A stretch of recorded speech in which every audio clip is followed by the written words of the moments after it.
today we're talking about autism, and there are a few things that I want to talk to you about, and that's really, what happens to autistic kids when they grow up, and then, because we're finding out that later in life we're discovering that there are more people, not kids, but adults who are within that autism spectrum. So, Mm-hmm. the neurodiversity in the workplace has got to have had I think at least a small effect on how we work with each other and things like that. So I maybe want to talk a little bit about that. And then there's Yeah. something that I found very, very interesting is that the females are less likely to be detected as far as having autism. And I always thought it was the opposite. I always thought females were detected early on and found out more. Mm. And I'll be honest, I think that's because of the media and what I saw, or at least what was stuck in my head, as far as. Mm. And I'm not trying to So be. many, there's so much confusion, right? It's like a new, it's a relative. Autism was first discovered by contemporaneously by an American psychiatrist and by a German psychiatrist in 1943. Mm, And so that's not that long ago. That's 80 years ago. That's like within our lifetime. That's my mom's age.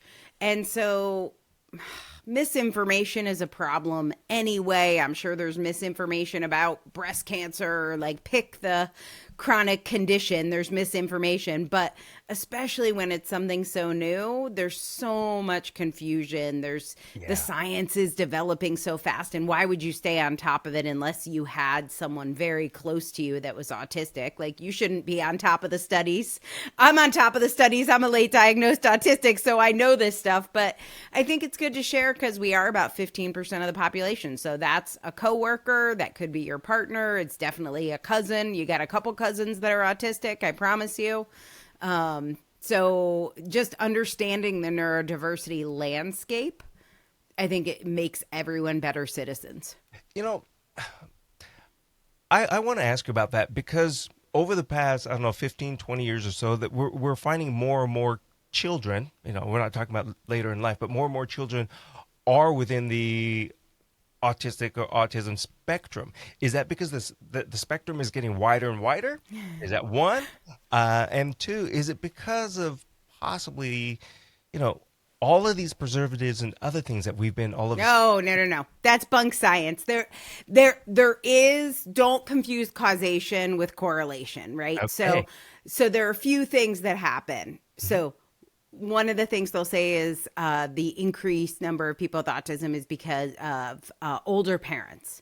So we do have more older parents, and we do have more people being diagnosed with autism, but that's not causal. But Mhm. those two things are happening.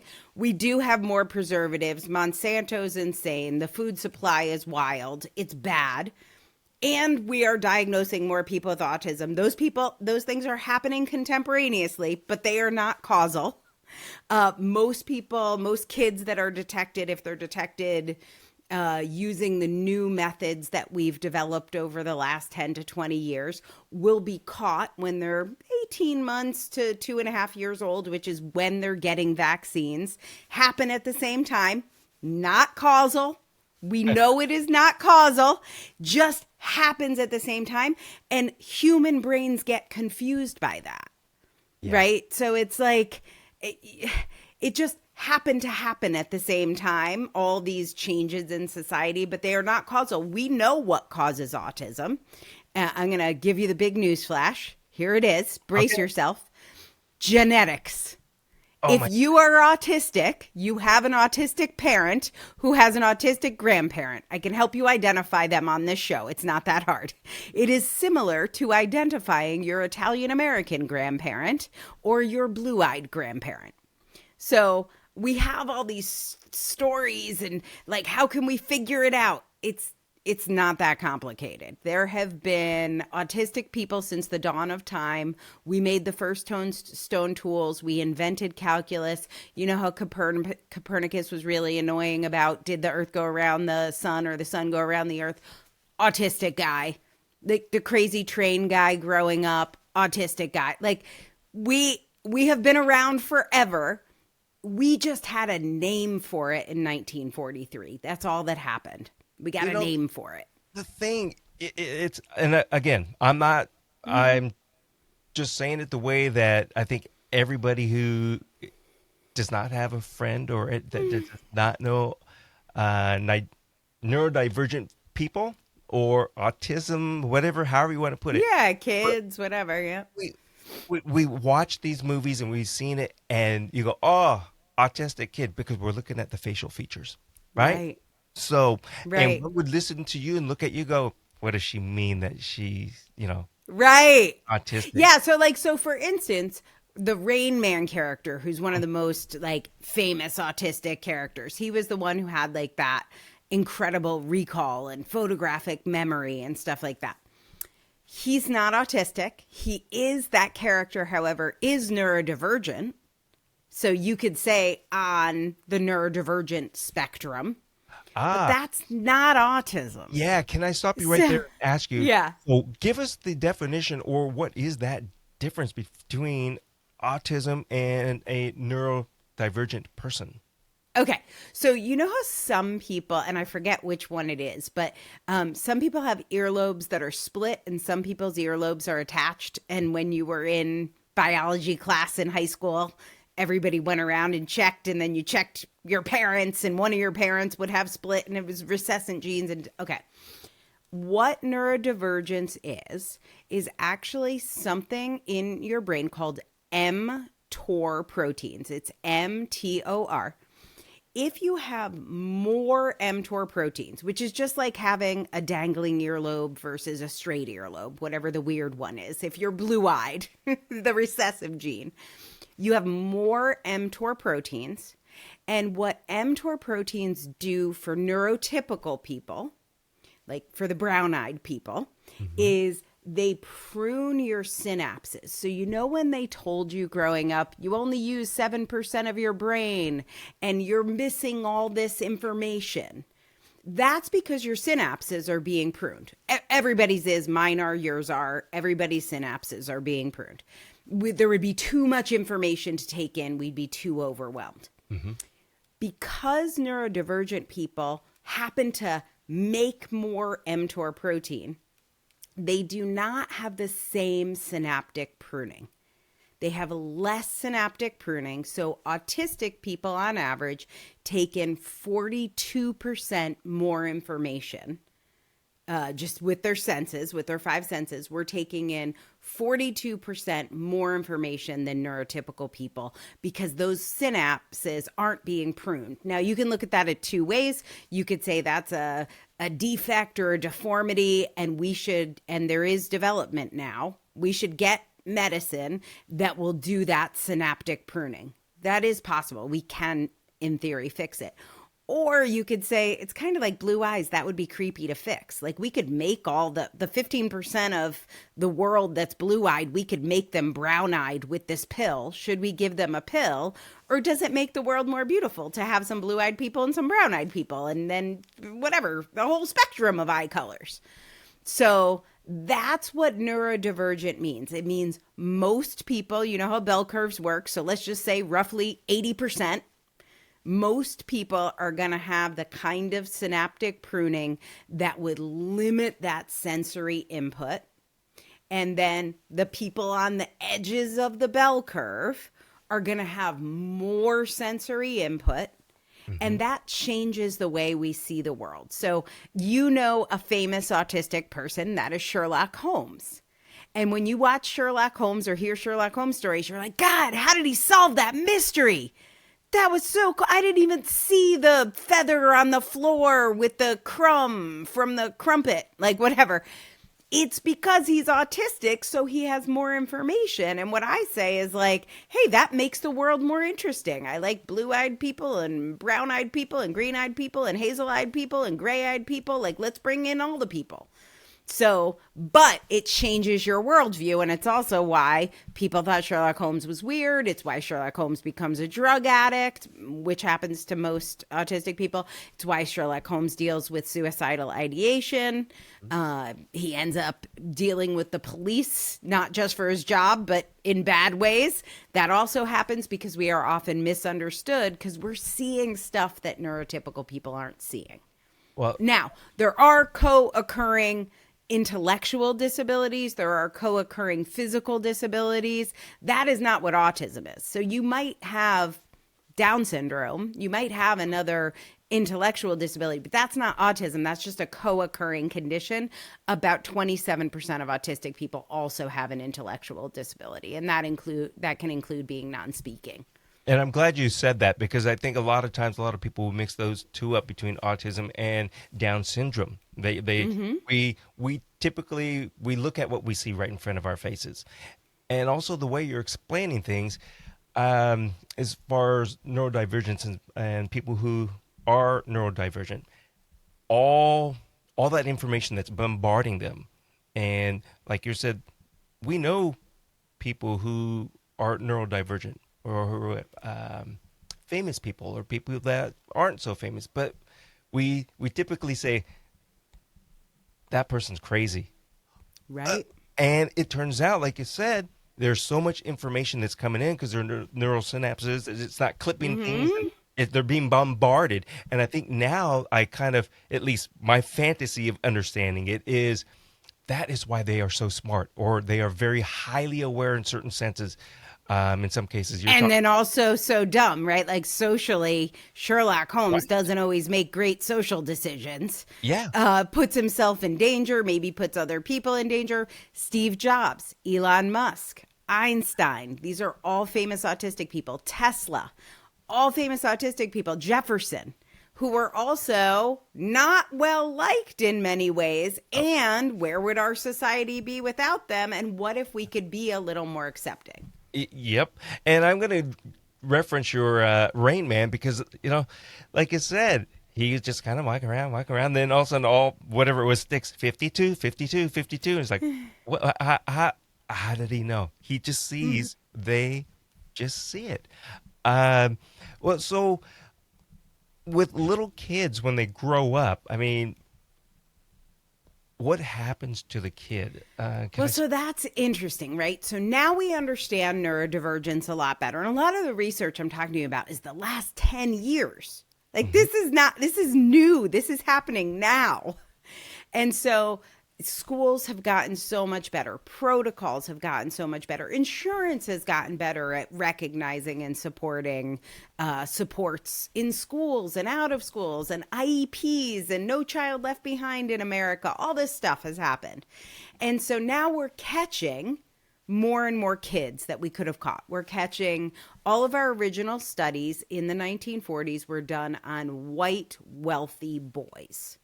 And that's just how it was. It's fine. Like nobody was trying to hurt anyone. It's just how it worked out.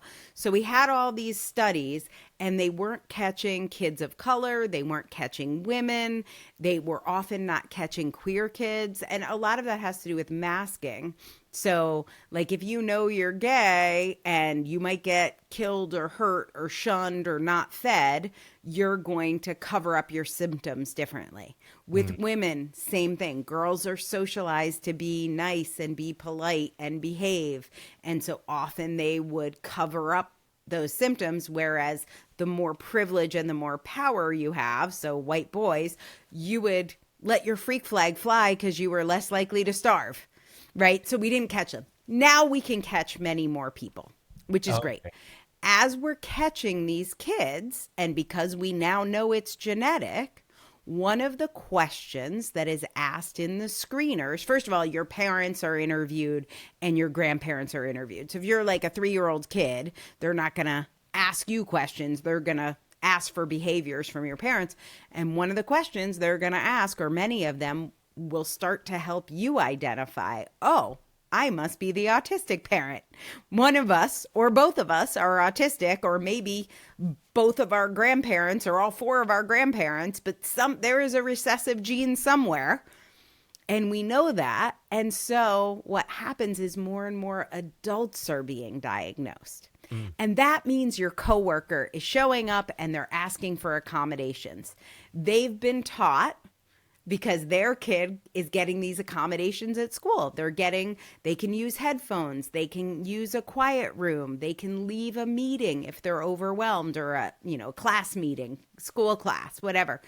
And so now the parent is seeing the accommodations for their kids, seeing how their kid is improving at school. They're figuring out they are neurodivergent in some way, autistic, ADHD, maybe they have dyslexia or dyscalculia that they've just been dealing with. And they're like, oh, I would like some of those accommodations at my place of work. And so now your coworker gets to leave early and come in late, and you're like, oh, great, everyone's autistic these days. Yeah, I was going to say that. Everybody's going to be claiming, hey, I want Right. my privileges. But it is actually true. It's 15 to 20% of us are neurodivergent. Now, do blue-eyed people need accommodations? I would say more blue-eyed people need sunglasses. My friends with blue eyes are very quick to have their sunglasses ready because it's painful outside. Short of that, they don't need a ton of accommodations to be as good at their job. Do neurodivergent people, if you want to get good results and not be annoyed, yeah, if you give us more accommodations, you're going to get better results. But now we have to deal with our own sense of what's fair. Should there be accommodations, or should it just be easier for you if you're neurotypical? Like, let the neurodivergent people suffer. I mean, you get to decide that. But I think it makes everything better for everyone. If your partner's autistic and you know it, there are 3 or 4 super easy things you can change. The accommodations they make for kids in school are not that hard. Mm-hmm. And those changes can make life better at work and at home without being that much of a tax on the neurotypical person. What would you say one of the simple changes that a workplace or school could do? Yep. So one of the big ones is I call it a Zen den, a quiet zone. You might not be able to do a whole room. One of my clients that I work with just has a shoji screen, a corner, and a chair that's hers. But we need more breaks. We're getting more input, and neurodivergent people need more breaks. Now, it's on the neurodivergent people if they have the intellectual ability to do this. Sometimes my partner needs to help me because our needs change depending on how stressed we are. But to say the accommodation I need is some quiet time right now. But if you've ever gotten in a fight with somebody, I had a friend who explained this to me once about like overwrought metal. Like when you're working the metal too hard and it's never going to take the shape you want it to because you've just like overworked the metal. Mm-hmm. If you've ever gotten into a fight with somebody and it was just going in circles and you were never going to get anywhere, that happens faster for neurodivergent people. So having a deal with your boss or with your coworker or your partner that says, if you need a break, you can call timeout. Maybe you simply say timeout, and there's somewhere quiet that you can go that's your own space. So you can think of this like a breastfeeding mother's room can be co-purposed. If you have Muslim coworkers, you might have a prayer corner that you can use a part of in the same way, but just a quiet Zen den where you can go. Ideally in that room, you would have a stim toy. I'm holding one now, and it's just like a little bubble popper. I will often have, this is a crystal that I'll use. That's just like, it's not a, I don't know, it's a rock. It's a smooth, soft, like river rock. But I have lots of stim toys like this that I'll have in there. I'll have an eye mask. I have an Alexa in there so I can play music. I am sensory seeking. So when it comes to smells, so like I'll have, this is just like an oil that smells nice so I can do some deep breathing. So you could just have a sensory kit that works for you in a quiet space that you can go. I'm going to interrupt and put something in there because I recall several years back where a lot of kids were getting in that habit. Remember the little spinner? Yeah, fidget spinners. They said not in school. I remember there. But what I would say, and they do this, is not in class, but Right. in a place. But I So was if you, thinking it was on the bad part of maybe the teacher in the school because you don't know if the student's doing that to help them calm them down, and if you're just saying stop it, put it away. But um, yeah, fidget spinners are very popular with autistic and ADHD people. I find uh like I can do a fidget spinner under the table and not be distracting. A 5-year-old or a 7-year-old might not have that kind of control, and then it's distracting the whole class. yeah. So it's really about crafting what's going to work for you, for your Mhm. family, for your kid, for your partner, for your workplace. But having a quiet space where you can go with no judgment, we can pick up the fight here. Like, I'm not running away, but we're not going to get anywhere. When I'm in fight or flight, I'm freaking out. I'm not being reasonable. I'm saying crazy things, like not maybe not crazy, but just like unhinged. They don't make sense. Talking more, I'm not going to get better.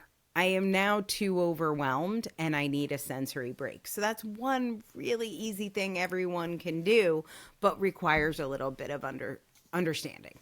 Okay, yeah, that's there's really no cost involved in that for a workplace or school. So that's a fantastic idea. I'm gonna kind of go off script, my script, and ask you this Let's do because it. we talked about, or you mentioned, it's certain things are causation, but we said this is genetics. So, what are the moral implications? Because we are at the point where we can change a lot of things to correct things.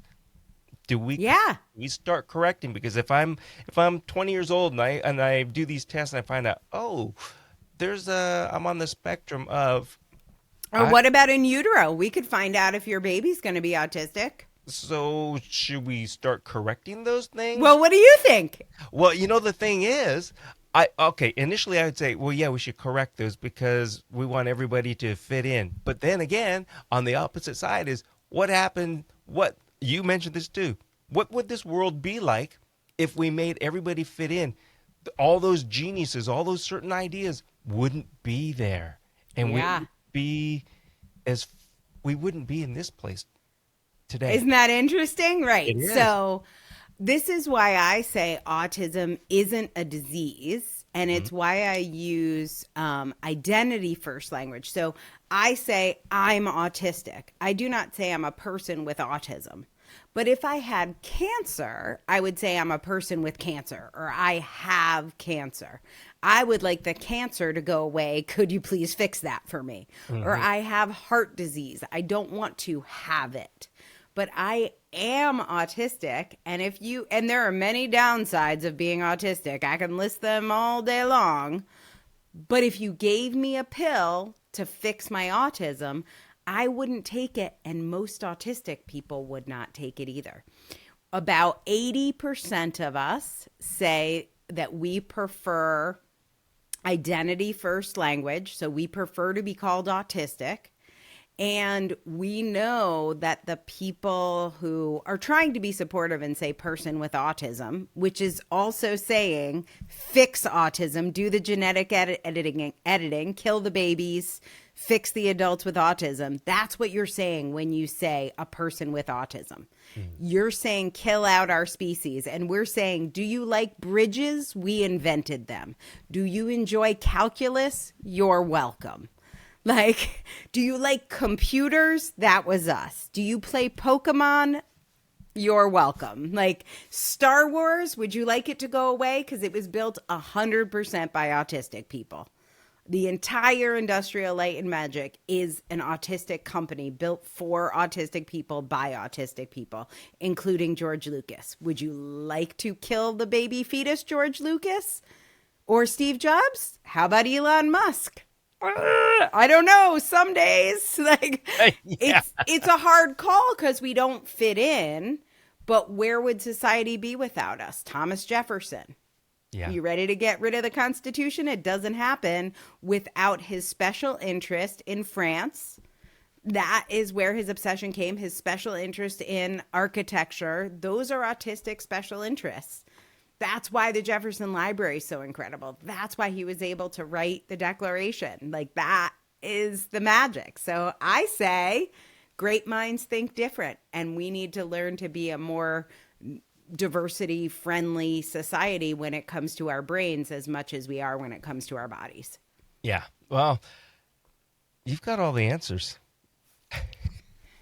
There are a lot of autistic advocates out there. It's confusing because of the co-occurring conditions. So, for instance, one of the things that's really hard about being autistic, and again, it's related to the synaptic pruning, is many of us deal with hypermobility. So if you've ever enjoyed Cirque du Soleil, those contortionists, the little bendy people, almost all autistic.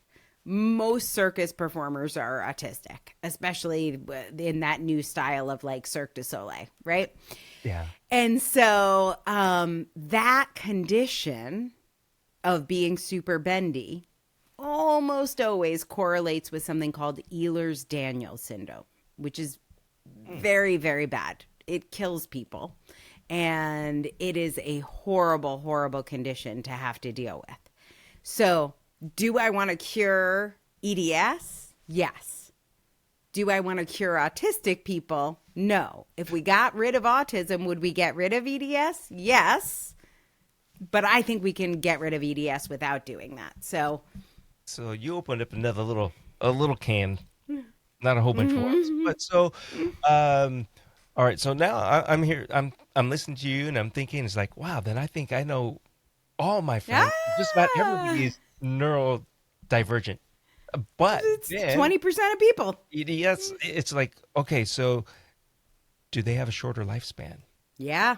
Okay. Autistic people's average lifespan is 56 years old. Now, in part, that is because we are much more likely to commit suicide. Okay, so it's self-induced, and it's not. But we also have high occurrences of lupus, mast cell disease. If you still see people masking for COVID, very often they're autistic people because we have a lot of immunodeficiencies that are all connected. So the effects of COVID and the percentage of autistic people getting that long COVID are much higher. I think 30% of autistic people get long COVID, but something like 50% of long COVID is in autistic people. So, you know, sometimes you see somebody masking and you're like, why are you still masking? Well, we're dealing with different challenges, and there's definitely a lot of co-occurring medical conditions that I believe should be treated medically. Like, I'm a Western medicine person, but I don't really care. Western medicine, Eastern medicine, you want to sit upside down and have someone stick needles in the bottom of your feet, like, do whatever you want. Those are medical issues. One of my goals with the Autistic Culture podcast that I host is just like, let's separate out, because Irish people have medical issues too, but we don't try and fix them being Irish. You know, like, there are diseases that are associated with certain ethnicities. More African Americans have sickle cell anemia, but we aren't like, well, we could just kill all the black people and then we'll get rid of sickle cell anemia. Like, no, let's get rid of sickle cell anemia. So, but yes, our life expectancy is much lower. Oh, we do have very low rates of cancer, extremely low rates of cancer. Very interesting. Fascinating. I'm excited about that one. Got to grab the victories where you get them. Yeah. Well, I can see where, you know, one would, and I'm not condoning, I'm not accepting or any of this, but I can see and understand where if somebody took their own life, because I can see where I would call it a burnout. All that information is coming in, and you get to the point where it's like, I've had enough. I've done enough. This is too much. Yeah. And again, it's not anything that I accept or condone or anything like that, but I can understand where somebody says that was the reason, or this is the reason why I think about it. But hopefully, and especially because so many people are undiagnosed. Like, can you imagine if we could prevent suicide by having a Zen den with some stim toys in every office building? How cheap is that too, right? Right. Like, that's not, we don't need a call center or employees or a manual. Like, it's almost no work, it's almost no money, and we for sure could save lives. Yeah. Uh, Dr. Angela, or just Angela, You uh, could just call me Angela. you mentioned your podcast. So I'd like for you to let everybody know your podcast, where they can go to listen to your podcast, because you've got some great information and you have a website too. And I mean, you have, you're the founder of Difference Press. You're an author, you're a speaker, a lecturer, All the things. So yeah. fun. Yeah, I'm actually working right now on a lecture that I'm doing for the Academy of Academic Publishers on how to ethically use large language model artificial intelligence to help their neurodivergent authors, which a lot of scientists and people in academia are autistic. So I'm working on some programming for that right now, which is super exciting. So um, I think of myself as a largely positive person, and a lot in the autism world is pretty rough. There are a lot of podcasts on how do we fix it. There are a lot of podcasts on weird vaccine conspiracy theories. Like, you can go and get lost in a rabbit hole of the weirdest information in the autism world. And our podcast, which you could find at autisticculturepodcast.com, is none of that. It is a celebration of all things autistic. It is lighthearted. You can listen with your family. It will be enjoyable whether you're autistic or not. It is a romp through history where you will meet famous autistic people like Emily Dickinson, the famous poet, and learn about how her autism, so her lack of synaptic pruning, made her an amazing poet. Or Hans Christian Andersen and the Ugly Duckling story, which is the founding myth of autistic people. We grow up in a world of ducks, and then we come to find out when we're diagnosed, oh, I'm a swan. That's why I was so terrible at being a duck. In the Autistic Culture podcast store, we have a shirt that says, not a duck. So you have lots of autistic people around you. We make up, like I said, neurodivergent people are 15 to 20% of the population. It's a spectrum. So it's not that everyone's a little autistic, but it's a bell curve. So you will see more needs in some people than others.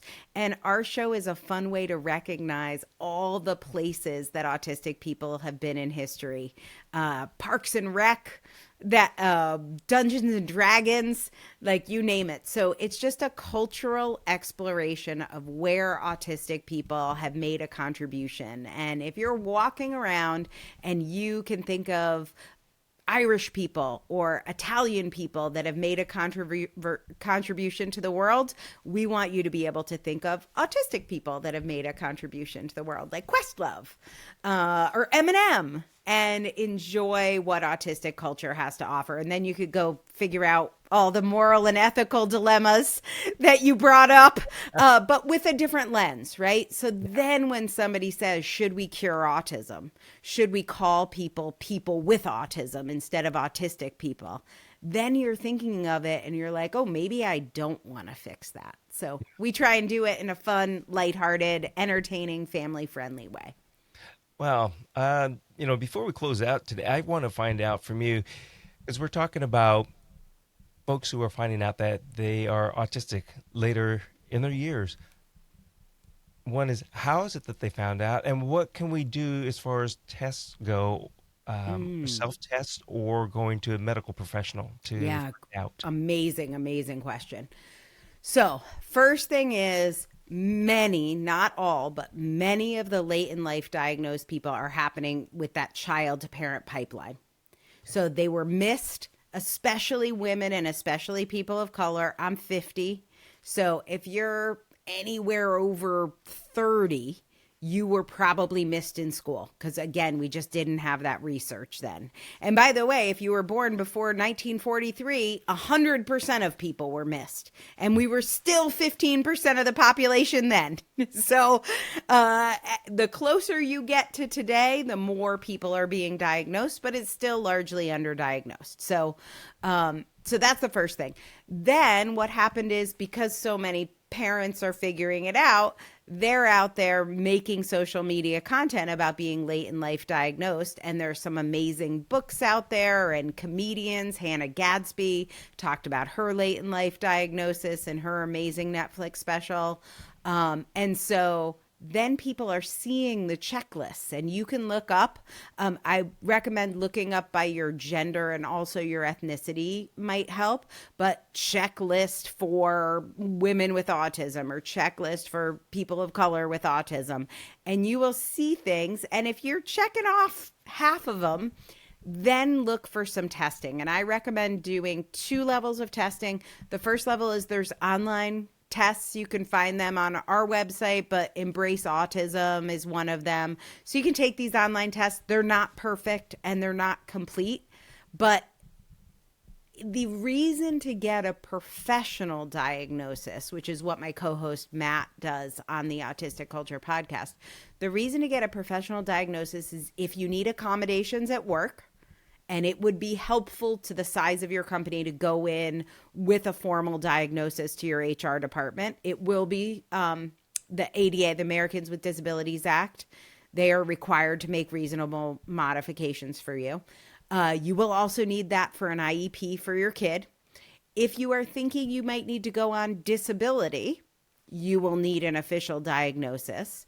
But there are lots of reasons not to get an official diagnosis. Number 1, there's a 2-year wait. Number 2, it's often not covered by insurance, especially if you don't want to wait 2 years. It can be $5,000 to get a diagnosis, so it's expensive. And if you don't need a modification or a government benefit, go through a bunch of checklists. And if you're checking off 80, 90% and you're hitting in the 90th percentile on every single quiz, you can just call yourself autistic or neurodivergent. Like, it's fine. Your job is to figure out what accommodations do you need from your partner and from your job to be able to love and work effectively. If you can get those without a formal diagnosis, just worry about what your needs are and getting the accommodations. If the label helps you, use it. If the label doesn't help you, don't use it. What's more important to me is that you get a Zenden or good noise canceling earphones or really good prescription sunglasses so that you always have them handy. Like, there are tools, mobility tools, that you learn how to use AI, like I talk about in my book, The Equalizing Quill. There are ways that ADHD and autistic people can use AI to support their needs. Get your needs supported. Don't worry about the label, unless you need a benefit. Very, very good information. And that's why I say, I'm going to make sure that I have your information as far as your podcast and your website in our show notes, because I think if you're at all curious out there, like Angela said, go out there and take those, I'll call them self-diagnosis tests. They are little quizzes, autism quizzes. Yeah. Autism used to be called, one aspect of autism used to be called Asperger's, and it still is in some places. We don't really use that term. It's not super helpful, but you could also look up Asperger's quiz, autism quiz, ADHD quiz. And they're, like I said, it's not a professional diagnosis, but it's going to give you plenty of information about what support needs you have. Well, I want to say thank you very much, because it's brought up an interest in me, at least, to read up more about it, find out, like you were saying, there's a lot of famous people, past and present, who you may not know. And to think about curing and fixing it, it should be a no-brainer. No. Yeah.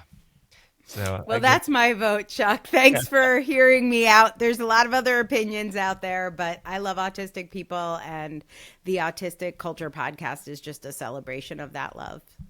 Well, thank you very much for your time today. I really enjoyed this. Thanks.